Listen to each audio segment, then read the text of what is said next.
नमस्कार. सर्व माझ्या मित्रांना सादर नमस्कार, सादर प्रणाम. आपण 8 वर्षापासून भांडतोय आणि आपल्या भांडणाला अजूनही यश मिळालेलं नाहीये. आपण अनेक पॉलिटिकल पार्टीच्या, पॉलिटिकल नेत्यांच्या मागे गेलो, पण आपली नेहमी अवहेलना झाली आहे. आपला पैसा असून आपल्याला मिळत नाही आणि इतरांना फुकट वाटण्यात येतो, या गोष्टीचा आपण निषेध केलाच आहे. पण आपल्याला 27 तारखेला संपूर्ण भारतातल्या EPFO कार्यालयावर मोर्चा करायचा आहे, धरणे द्यायचे आहे आणि आपली 7,500 आणि महागाई भत्त्याची जी डिमांड आहे ती आपल्याला पुढे करायची आहे, सांगायची आहे, जाहीररित्या सांगायची आहे. स्वास्थ्य सुविधा, 7,500 महागाई भत्ता, या आपल्या मागण्या आपण रेटून धरणार आहोत.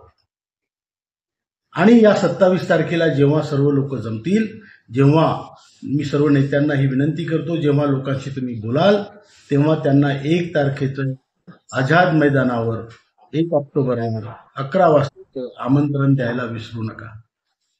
हे फार महत्वाचं आहे, आवश्यक आहे.